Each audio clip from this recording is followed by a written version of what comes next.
Well, Will won't worry about that today since the slides just don't seem to want to cooperate right now. But let me introduce Ryan. Come on up. We'll get your slides up and running, and they should be able to hopefully work better than mine. Awesome. Well, thank you very much. Before I start talking here, can everybody hear me okay? That's great. Oh, thank you. So, a couple things. One is I'm ready for coronavirus to be over, because just having this shield in front of me in the sparse room is not the best of circumstances, but it is great having people here. I know people are watching online and have definitely been watching the videos after they've been streamed. So what I want to talk about is something that I find incredibly interesting and very relevant to right now, and that is World War I's impact on the modern Middle East. And I spoke a little bit about this and hinted at it at the Veterans Day celebration that we had, which was great. I mean, the Veterans Day celebration we had here, if you're able to make it out or able to watch it on some of the streaming platforms, was outstanding. I was very honored to be able to be a part of that, so thank you very much. So what I really want to talk about, though, is how are we, or how has the First World War, at the time it was the Great War, or the war to end all wars, how has that impacted our world today? How has it impacted the wars in which we are currently fighting? Because if anyone is a student of history, you can directly tie almost every conflict from the end of the First World War to today back to that one way or the other. So just really quickly, a little bit about me, who I am. My name's Ryan Woolf. I live here in Broomfield. I've been here for, I think, going on 4 years or so. It was move number 10, and I am hoping that this is the last move. So hoping to stay here in Broomfield. We love it here. Family of 5. I've got 3 little girls, all of them in the Adams 12 district, and then my wife, Mindy, who's also a veteran. She is here in Broomfield as well. Hey, it looks like we're up and running. And actually, there's my wife, Mindy, in Afghanistan. So I was happy to graduate, somehow was able to graduate from West Point in 2004. Went on to be an infantry officer for 8 years. A lot of that time within the 10th Mountain Division. Spent a little bit of time in Afghanistan, and really since then have just been kind of a student of history. So let's set the stage, all right? This is an ugly slide if there ever was one, all right? This is a map with way too much information, way too many arrows, and way too many words. But what I want to show is what the world looks like today, and then we'll kind of go back in time and see what it looks like then. So let me kind of orient you a little bit to this. So I'll step away here. We can look at it. So Africa, Europe, Asia, right? Russia's up here. We can kind of see from the map there's not a whole lot of colors except for the water of where some of these countries are. And we're going to talk about a few of these big regions. The first region we're going to talk about a lot about are the Balkans, right? So really we're talking about southeastern Europe when we talk about the Balkans. And the Balkans specifically here, a couple of the countries I want to throw out are ones that have been in the news within the last 10, 20, 30, 40 years, right? So the Ukraine, Croatia, Serbia, Bosnia-Herzegovina, Kosovo. In fact, there may even be people in this room who have served in some of those places. So, the Balkans. Next, we have Africa, right? Specifically, Northern Africa. Some of the countries I want to point out, specifically in Northern Africa, are Libya, Egypt, Sudan, Somalia, all right? Djibouti is another one that people in this room have probably visited or probably been part of, right? then what we're going to call Arabia, right? The Arabian Peninsula. So Arabia, talk about Kuwait, Saudi Arabia, Yemen. Okay? We don't have to search very far back in the newspaper to find some of these names. The Caucasus, all right? So really we're talking about the opposite side, the Asian counterpart to the Balkans, right? Russia, Armenia. The Middle East, right? So for this, the Middle East has kind of a wide definition that can even include, say, Egypt. But we're going to talk about specifically the Middle East. We're going to categorize those countries as the Asian side. So Turkey, Syria, Iraq, Lebanon, Israel. Those are all countries in which we're currently working, right? And then 3 other countries I'm throwing up here that I did not categorize because they technically were not part of the Ottoman Empire. We'll get into that in a second. But Afghanistan, Pakistan, and India. All of these countries listed here, excluding Afghanistan, Pakistan, and India, were once part of or partially part of the Ottoman Empire. So that is going to set the stage of where we're talking, all right? So let's rewind from World War I all the way back to 1300, all right? 1300. In 1300, a guy named Osman the First, all right, founded what would become the Ottoman Empire.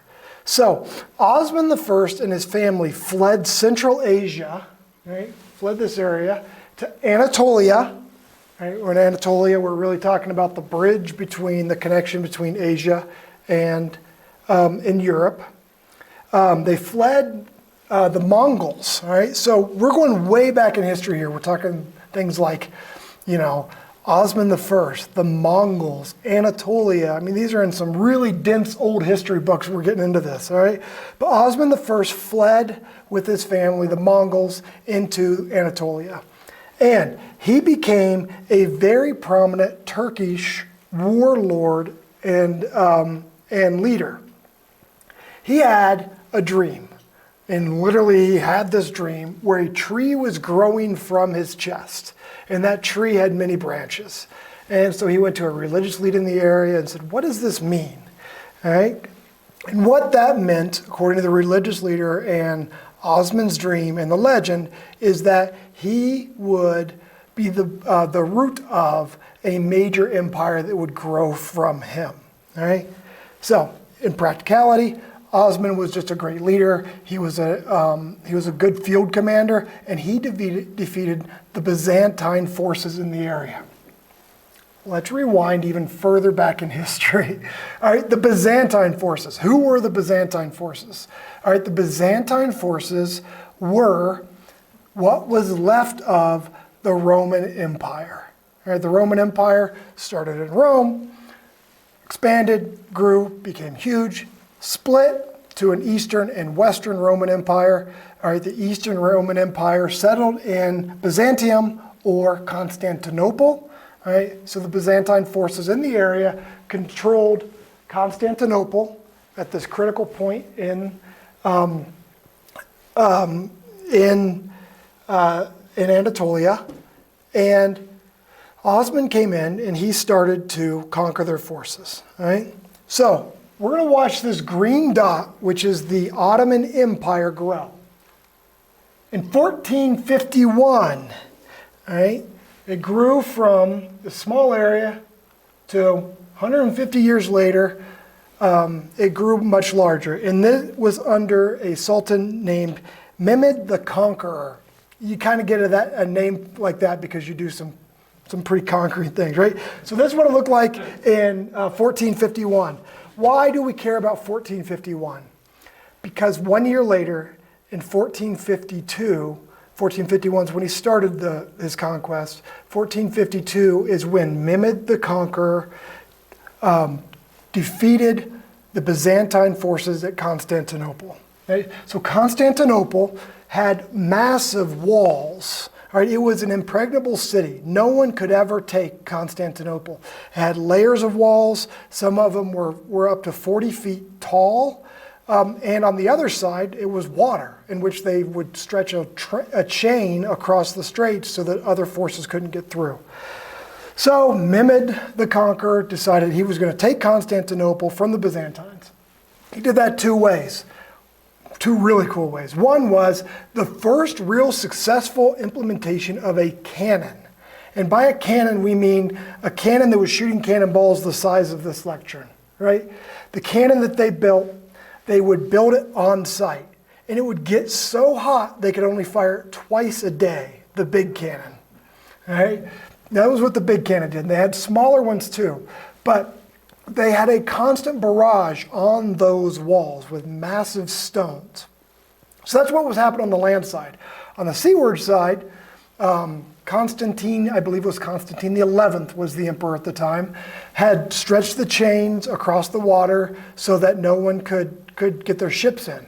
Well, Mehmed the Conqueror had a massive fleet, and he needed to be able to attack from the seaward side too. So why let a chain stop you when you can pick up your ships, carry them across a peninsula, and put them in the water on the other side of the chain? So with that, the Mehmed the Conqueror defeated in 1452 Constantinople, marking the absolute end of the Roman Empire. There's lots of arguments on when did the Roman Empire end. There's no argument that at least it was done in 1452. All right, so that then was also the end of Constantinople, and Constantinople was rebirthed or renamed as Istanbul. Right? Istanbul is today the capital of Turkey. All right, so we're leaving 1451 and we're going to 1566. And again, we're talking about World War I and its impacts today. Why do we care about 1566? All right, so 1566 was the height of the Ottoman Empire. It was under a man named Sultan Suleiman the Magnificent. You get names like Suleiman the Magnificent because you're a pretty good ruler, right? That is what he's known to as the West. Within the Ottoman Empire at the time, he was Suleiman the Lawgiver. Right? And he was the lawgiver because he literally wrote down laws. And the Ottoman Empire was the peak of society, the peak of the world society at the time. They understood art and culture and science and laws because of the way in which they expanded. So if we look at Suleiman the Magnificent's empire and how far it reaches up into Central Europe, all the way across Northern Africa and on into Asia. One of the things that the Ottoman Empire did was they would incorporate all of these different areas, peoples and cultures into the Ottoman Empire by absorbing them but not making them change the cultures. So that was one way in which the Ottoman Empire continued to grow and continue to thrive because they would see an idea that was good somewhere else and be like, that's a great idea, let's use that. All right, and then share it across the empire. So at this time in 1566, Suleiman the Magnificent had expanded the borders to what you see here today. There were 25 million people within the Ottoman Empire, all right, and his reign ended in 1566. Did they have a common religion? So common religion's a great question. Yes and no. So the official religion of the Ottoman Empire was Islam. All right, so the Sultan at the time was also the caliphate, and he was the head of the Islamic world at the time. However, they did not force the other cultures in which they brought in them to become. They did not force them into Islam. In fact, a lot of the Ottoman Empire's government was run by people of multiple religions, and we'll see later that a lot of the higher ups within the Ottoman Empire were Christians, were Jews, and it was a very big misunderstanding when reapportioning the Middle East, the Jewish influence in the Ottoman Empire. So yes and no. That was, the ancient Roman Empire, that was one of their secrets to success also, was they didn't change religions, or they basically conquered and then let the individual states continue with their own religion and their own governance. Yeah, I mean, it was amazing how both the Romans and the Ottomans did that. They would go into an area and say, all right, you are ours now. This is mine. I'm planting my flag on it. But what you've got kind of works here. And I don't want to, upset the cart. So, yeah, the Romans did it. The Ottomans did it. And not forcing these other organizations, these other cultures into becoming them, to Romanize them or to Ottomanize them was really instrumental in their success. And we'll see here in a minute that it was also it also led to part of the downfall. All right, 1683, the only significance of this year is this is the biggest we're ever going to see the green, right? This was the height of the Ottoman expansion. So let's take a second here and see what does the height of the Ottoman expansion look like on top of, or with the current day map. So all this is the first map we saw with all the arrows and all the words and all the lines superimposed on the green. So you can see that every country up here, minus Afghanistan, Pakistan, and India, was once either wholly part of or partially part of the Ottoman Empire. All right, 1699. The only reason 1699 is because I thought it'd be interesting to show 100-year increments, and I didn't have a map for 1700. So 1699, so essentially in 1700, this is what it looked like. So we're continuing to see the Ottoman Empire shrink. 1801, shrinks a little bit more. 1913, the eve of the First World War, this was the size of the Ottoman Empire. So it went from a massive landmass to little over a few hundred years later, much smaller in size. What were some of the causes for that? Great question. So what were some of the causes of the decline in size of the Ottoman Empire? The causes were pretty much the same as what caused it to grow and be successful. They did allow other areas to continue to operate on their own at the time. But they also had a very loose influence over them. So while there would be political infighting within the Ottoman Empire and the Ottoman government at the time trying to keep everybody together, they could not then fight outside forces, just like the Roman Empire. It just got so big and so multicultural that the inevitable forces from the outside, as well as the tension and conflict from the inside, made it unsustainable. So a great example of that is, in 1913, part of Egypt, which almost all of Egypt in the past was, almost 100 years before, was part of the Ottoman Empire, technically still part of the Ottoman Empire. The British had a governor of Egypt, right? So this is part of the Ottoman Empire, but the British are also saying, by the way, we run this. Right? So they just lost control over time. You have a laser pointer. Oh. There, the top button, all the way up. Oh, way better. I'll stop poking the screen. Thank you. All right, so this is the eve of World War I.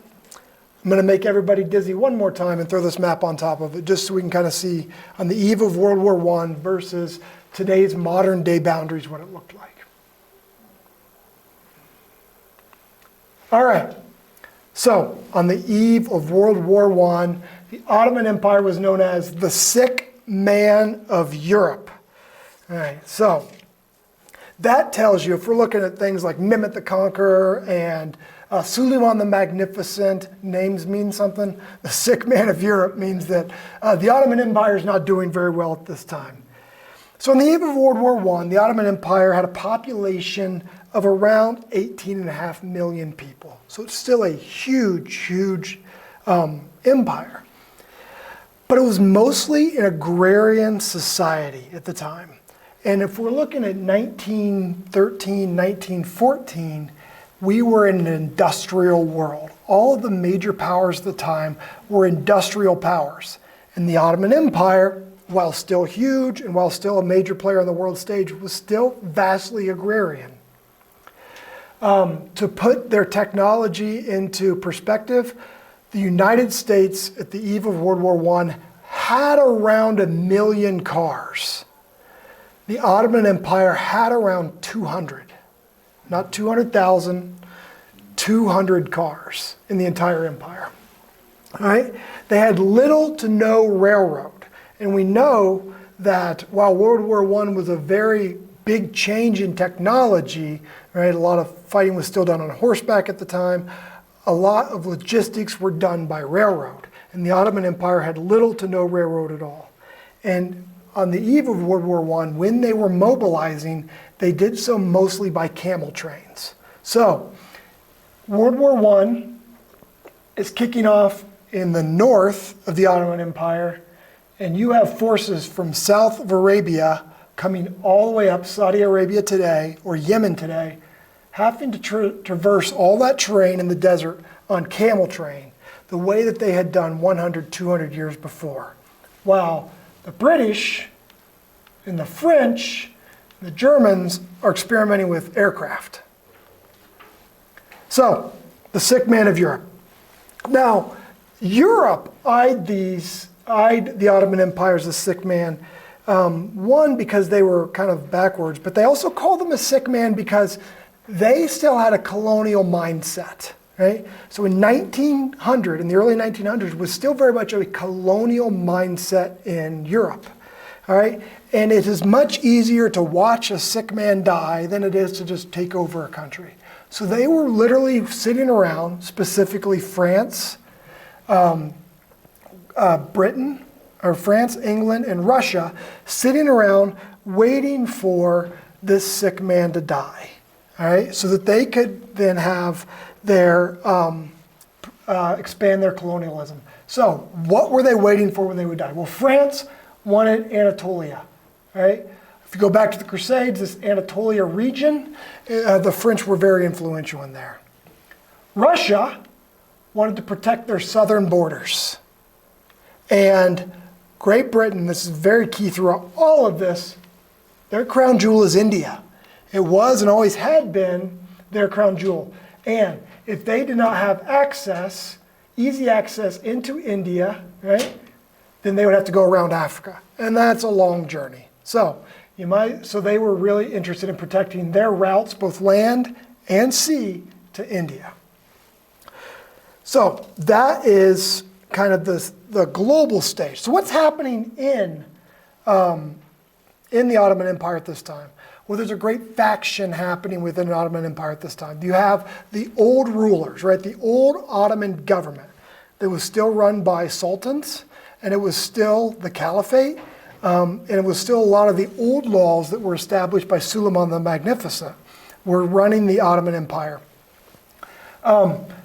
But the Ottoman Empire was shrinking, it was the sick man, and there was a large nationalist movement happening within the Ottoman Empire. And that nationalist movement was a Turkish nationalism.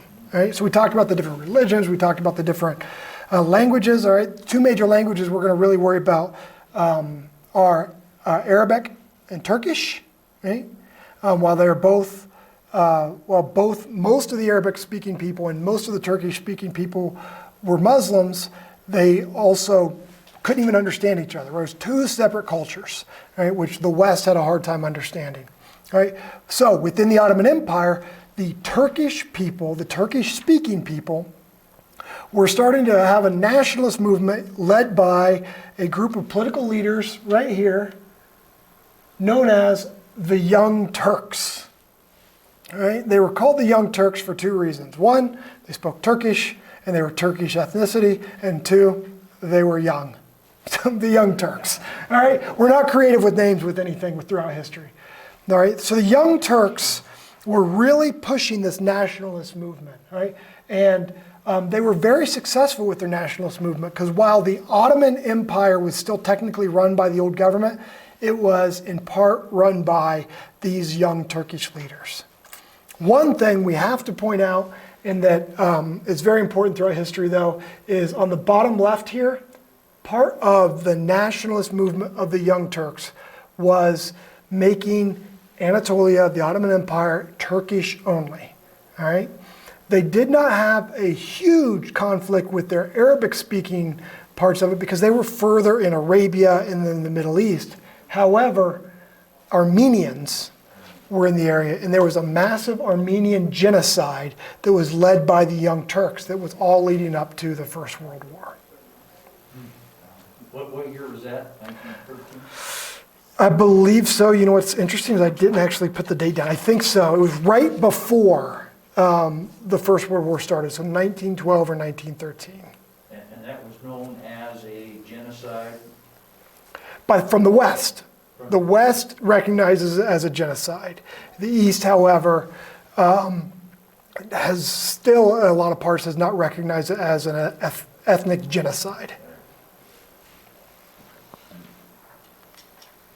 All right, so World War I was really a reluctant war for the Ottoman Empire. The Ottoman government proper knew that they were not in a position to fight a war. They knew they had 200 cars, camels, and not many trains, while the rest of the world was developing aircraft. Right? So, but one thing they did know is that if they were going to survive a war, that they needed European assistance. Unfortunately for them, they were largely ignored by the major European powers, specifically England and France. So what they did was they went and they purchased 2 large warships from England. Once these warships were about to be completed and about to be delivered, Winston Churchill, who was the World War I, was the Vice Admiral of the Navy. He was the Lord Admiral of the Navy, and the Lord Admiral of the Navy would be essentially the Secretary of the Navy in the United States today. So Winston Churchill was 39 years old, my age, and leading the world's largest navy at the time, which makes me really want to relook some of my life choices. All right, so Winston Churchill does not trust the Ottoman Empire.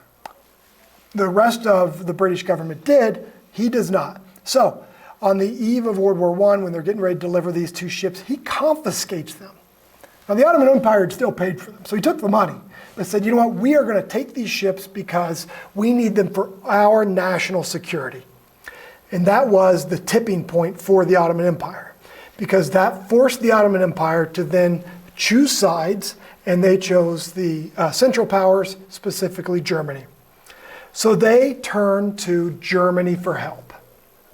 And when they turned to Germany for help, they said, listen, can you please just send a couple ships? We will invite your ships into the Bosphorus Straits through Anatolia just to be here as a presence. You can come in our waters. You can be here as a presence. It'll help both of us, mutually beneficial.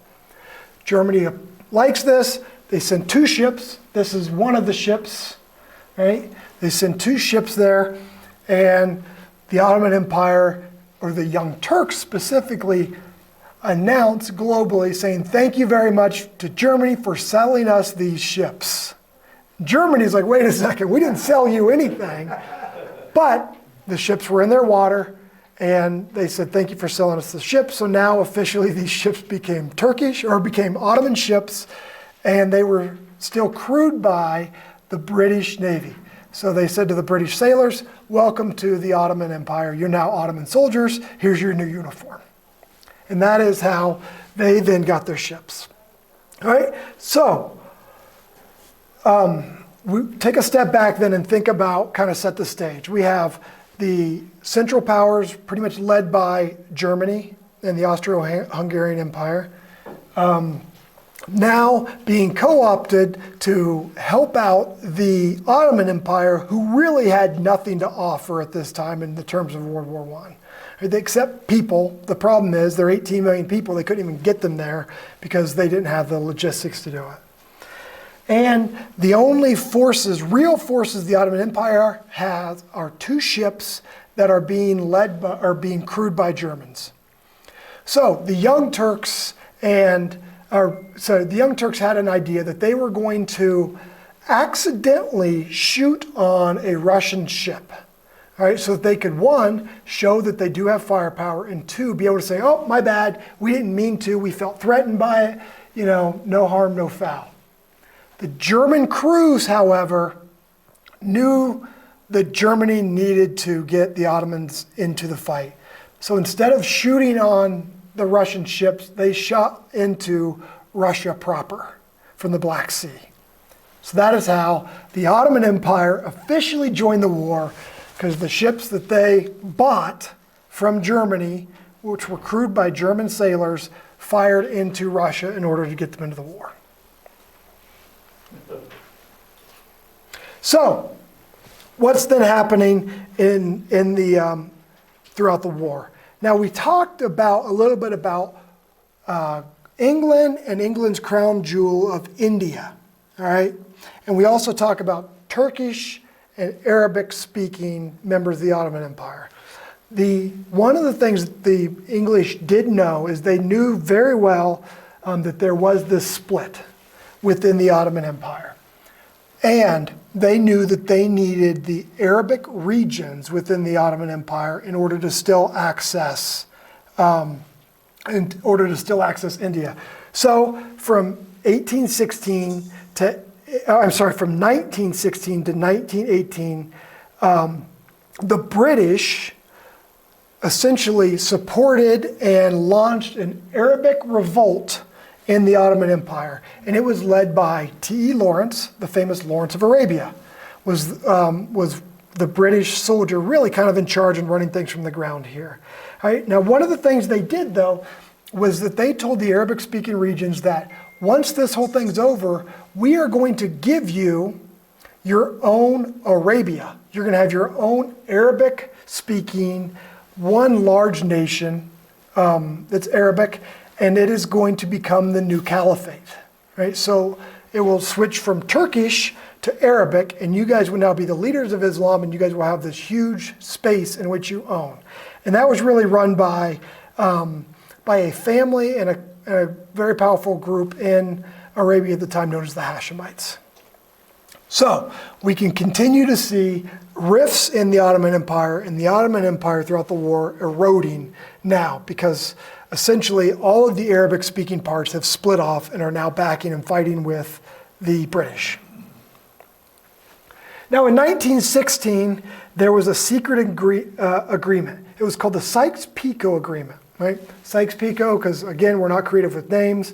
It was a British intelligence officer with the last name of Sykes and a French guy with the last name of Pico. Right? So the Sykes-Picot Agreement was a secret agreement that was between the British and the French, deciding how they were going to divide up the Ottoman Empire, the Ottoman portion of the Ottoman Empire when it's done. So the Turkish portion, no longer worrying about the Arabic portion at this part. All right, now this did have the blessing of the Russians, right, which is very important because, as we know, Russia's sitting up here, right? They want to know what's going on south of them. So the French, again, were very interested in Anatolia. That was just an area in which they had always been fighting and always been working in since the Crusades. So French decided they're going to take the northern part of the Ottoman Empire with Anatolia. The British wanted the southern part, this area that's B down here, because, again, it gave them access to India. So, before the war is even over, the Ottoman Empire is already being divided up, right? Then in 1919, there was a thing called the Mandate for Palestine. More specifically, it is the Mandate for Palestine and Transjordan. More commonly, it's just known as the British Mandate. All right? So what this mandate did was it said that, hey, yes, we are going to divide things up. And yes, France, you kind of get this Anatolia area. However, there needs to be a place for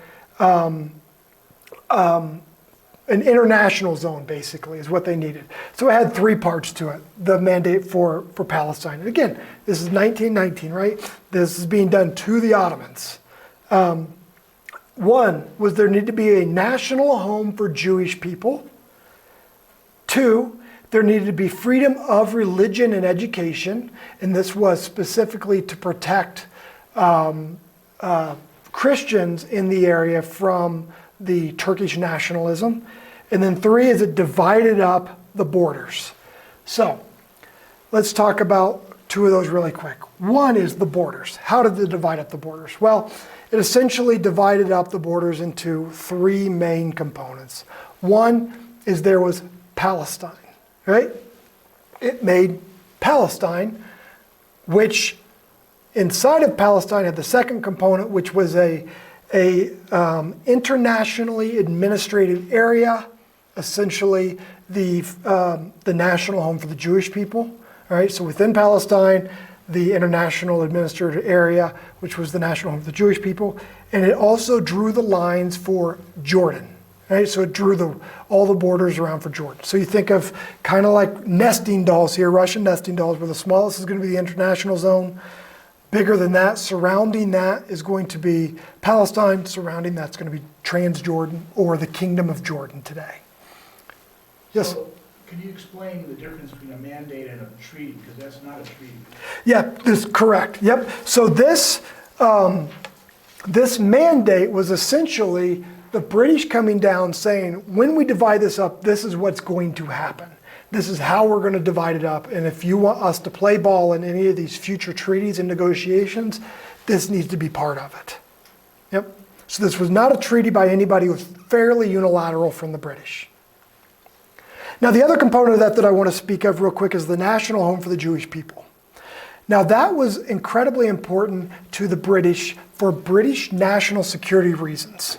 We talked a lot about how the Ottoman government had assimilated many different portions of the former Ottoman Empire into the government and into how they ran things. Part of that was a lot of high officials, because of the region in which the Ottoman Empire was, specifically around Jerusalem, had a very high, proportionally to the rest of the world, Jewish population. And I say proportionally to the rest of the world because compared to the Ottoman Empire and the Ottomans and the Turks and the Arabs, it was very small, but it was a very large Jewish population nonetheless.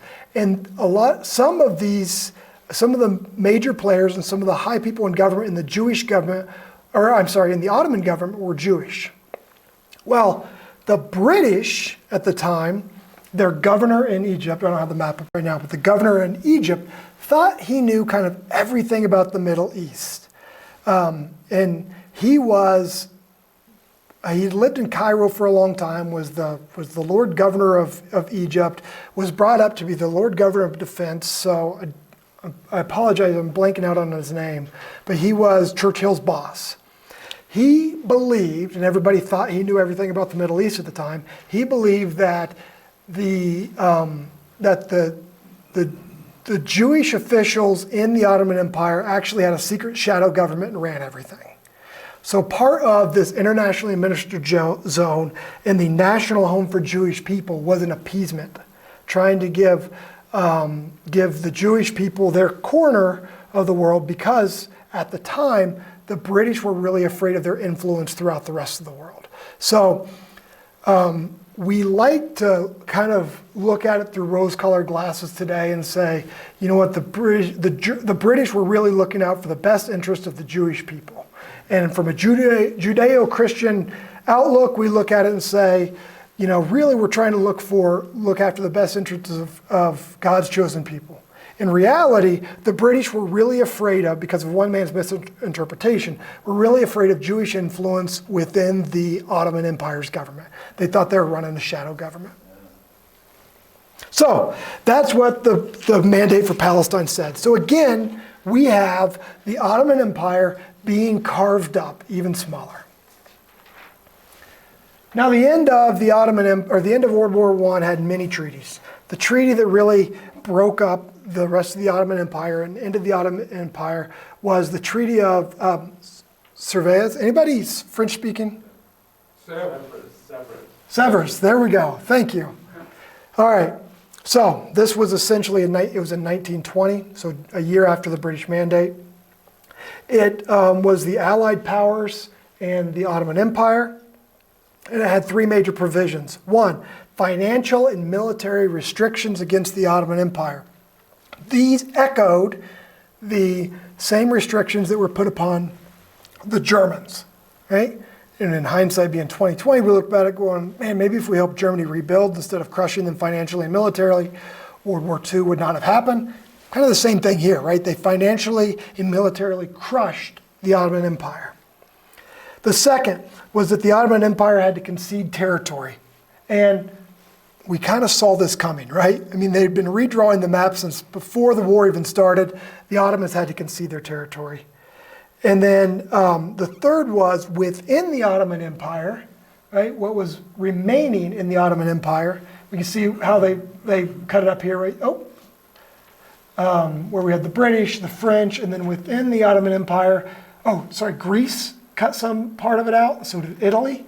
Italy down here. Italy really wasn't a major player in any of this until the end. They're like, hey, we really like this coastline. We're going to take that.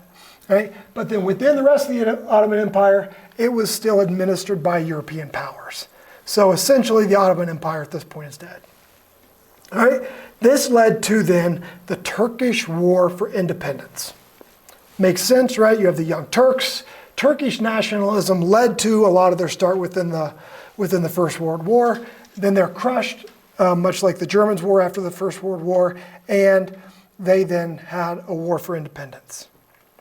That war for independence lasted from around 1920-ish until 1923, which then obviously they lost. The French were the main aggressors against the Turkish nationalists at the time, and then the Ottomans or the Turks lost that. And in 1923, they signed a treaty that officially ended the Ottoman Empire. All right, and it was essentially the United Kingdom, France, Italy, Japan versus Turkey, and this established, all right, in Anatolia, the country of Turkey today. So, to kind of go back a little bit and to go to this very nauseous-looking map, the Ottoman Empire, which once spanned all 5 of these major regions, the Balkans, Africa, the Caucasus, the Middle East, and Arabia, right, became nothing. It disappeared, right? And then all that is left was Turkey at the time afterwards, which was a completely different government and a completely different country. In the process, due to a lot of the colonial mindset and redrawing of the maps from the major European powers, we now have the modern Middle East and really a lot of the Balkans too. All right? Currently, Russia is an aggressor that we're very aware of. Ask Ukraine. Right? Croatia, Serbia, Bosnia-Herzegovina, Kosovo. Those are all names in which we have recently fought. Kuwait, Iraq, Saudi Arabia, Yemen, all right? Just across the water from Yemen, Djibouti, all right? One of the largest military presences we have in Africa. It's in this tiny country right there, the Kingdom of Djibouti, all right? In addition to that, Iran, Israel, Lebanon, Syria, Turkey, Afghanistan. All of these areas, except for Afghanistan, that came later thanks to the British in the Afghan Anglo Wars. We have all of those regions were once formed out of or carved out of the former Ottoman Empire as a consequence of their actions in the First World War. So history is not that far away. And I like to think of it this way.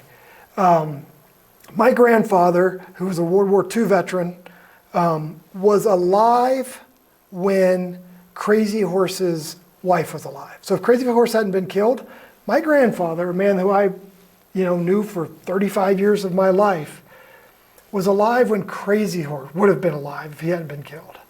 So this is even after that, right? Think of how close this reach back is. And as we look at it, these lines that have been drawn on this map, all right, are just lines on a map.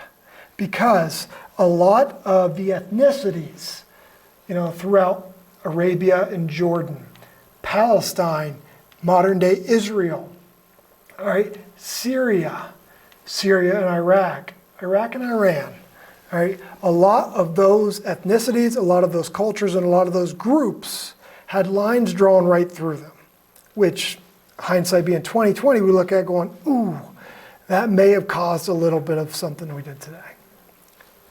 So, I hope that wasn't too boring, that history lesson, all the way back from 1300, probably before when we talked about the Roman Empire, so let's just go back to the year 1, all the way till today and the conflicts we're fighting today, and how it's all interconnected, specifically the fall of the Ottoman Empire to today's wars we're fighting today.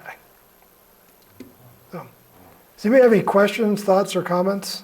Is everybody still awake after that? I was in Turkey a year ago today, and their government, anybody that you ask a question to somebody, what government is yours? They will tell you that it is a secular government, that they are proud of that phrase. Yes. Secular government. And therefore, they have to, by their constitution, allow many different religions into Turkey. However, that secular phrase is persecuted in many, many ways. My son was there for 4 years in Ankara, and he would tell you that the government today is corrupt. Yep. What's pushing it is Islamic kind of government too, isn't it? It is. In fact, I think 2016, so 4 years ago or so, was when they had massive, there was the Arab Spring that we like to talk about, and Turkey was a large part of that. My only connection to Turkey, and it's kind of a funny one, was when we were taking a pit stop on the way to Afghanistan. We landed at one of the U.S. air bases in Turkey, and the Turkish military was there to guard us as we went from our plane to the U.S. air base. They weren't facing out. They were facing in towards us, which I thought was very telling at the time, saying, wait, aren't you our ally? Shouldn't you be protecting us from the threat outside? But they were facing in.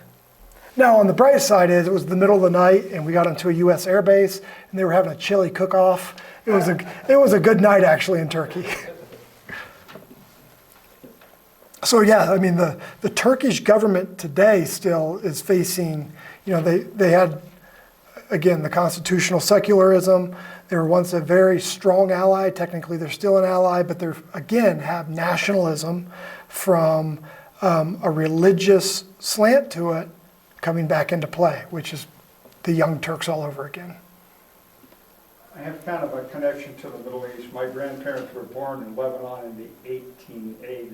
Wow. And the story I was told as a kid was the reason they migrated to the United States in 1903 or 9 was because my grandfather's brother was beheaded in a raid by the Ottoman.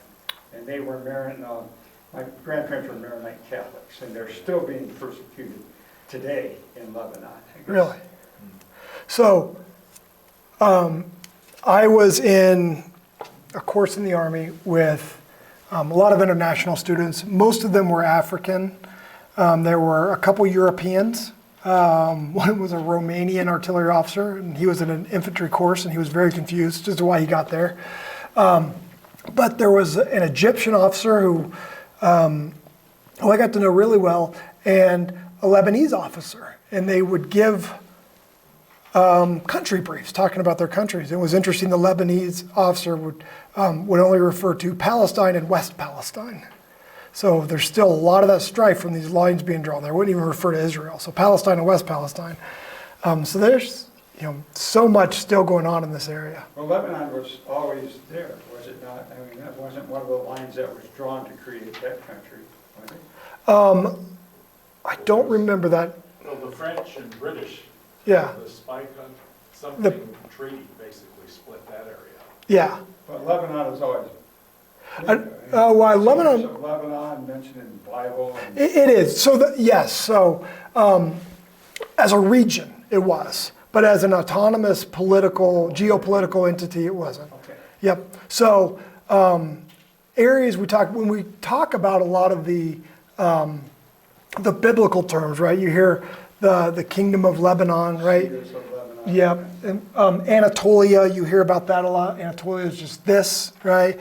We hear about, I should have written a lot of these down. A lot of the biblical terms that you hear about in the Christian Bible, that was all happening in and around these areas, right?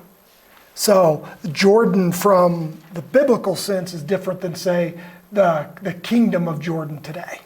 So these lines that make up the Middle East are a result of the aftermath of the First World War. Yes, yep. Before the First World War, none of these lines really existed. So, Oh, yep. In fact, interesting, the maps that a lot of them were drawn off of were from the late 1800s because that's the most recent thing the British and French had. So so the Turks and Greece are, I always thought them as ancient enemies, but not necessarily. But what is like for instance, I was in the Mediterranean in the Navy during the 70s, and we couldn't even fly, even though both countries are NATO countries, we couldn't fly between Turkey and Greece because we'd be shot down. And there was, if you looked at the air maps between Turkey and Greece in the 70s, mid-70s, there's a big black jagged line separating the two. Basically, you don't cross that line because you'll be shot down. So can you explain a little bit about that conflict between Turkey and Greece? Because it's got to relate to the Ottoman Empire and the dissolving of the Ottoman Empire. So, yeah, so when I mentioned we'll start at year 1 back to the Romans, let's go back then another 480 years. All right, so 480 BC, which was the Battle of Thermopylae. All right, so the major powers at the time were Greece. All right, and Greece was, essentially right here, right? And Greece spanned all the way down kind of into northern Africa. The Greece influence, not Greece as a nation state itself, right? The Greek people, all right? So you had the Athenians, the Spartans, the Macedonians, etc. All right? There was always pushback going back and forth, all right? So, Alexander the Great made it all the way to India at one point, a Macedonian Greek, all right? But the major powers at the time were the Persians, all right? The Persian Empire at the time, right? Persia, modern day Iranish, right? Around the Persian Gulf. The Persian Empire at the time was led by King Xerxes. His father was Darius the Great.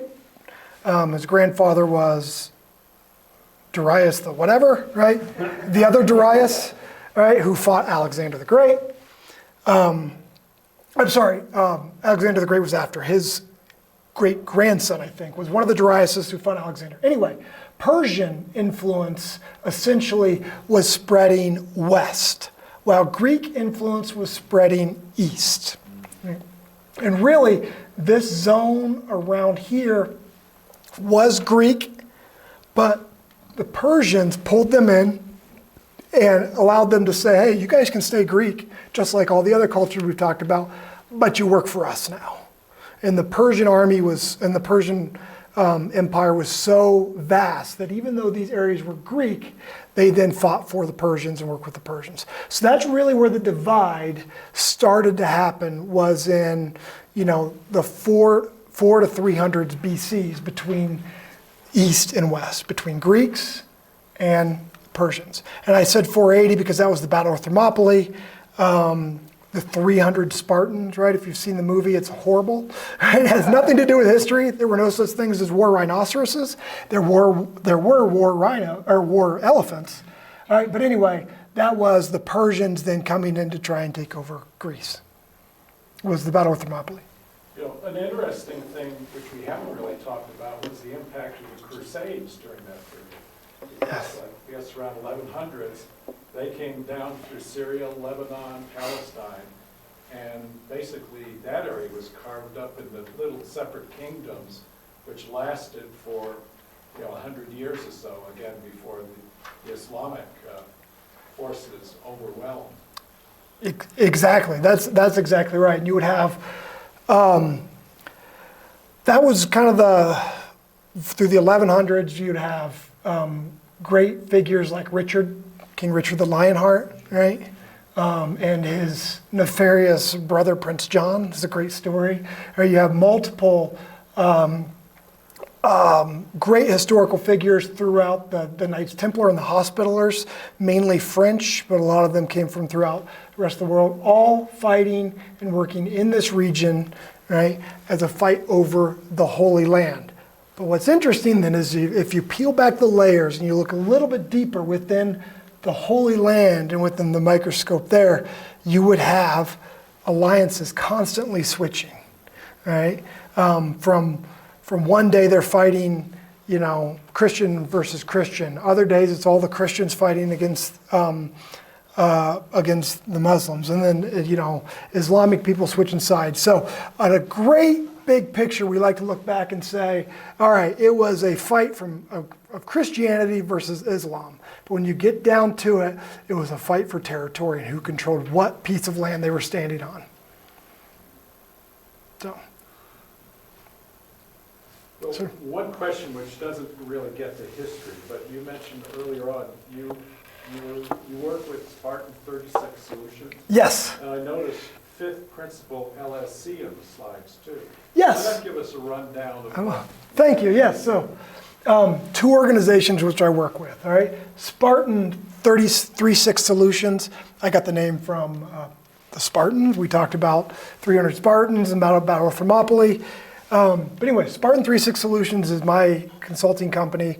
We do business process improvement and business management, specifically for back office work.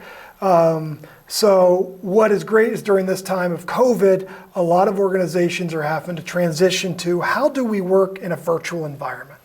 And specifically, how does the work flow through our organizations? Like a factory, right? In knowledge work or in offices, work flows through just like parts do in a factory. So I help businesses be more efficient with that. Fifth Principle LLC is another organization in which I work with. It is mostly senior former military NCOs. There's a couple retired officers, and what we do is we take the lessons that we have learned throughout the military, specifically from that senior non-commissioned officer level, that 4-star level, but from the sergeant major side, and look at it and say, how can we bring that into companies? And how can we bring that to organizations, specifically building teams of character and cohesive teams within a workplace? And it's a great organization, especially again in this time of COVID, where our senior leaders in this organization have led teams throughout all of Middle East. The former Central Command Sergeant Major, as well as the former Pacific Command Sergeant Major, are both on our staff, both leaders with us, and they have led teams globally, and we can help organizations do that also. So that's what I do. Well, thank you, Ryan.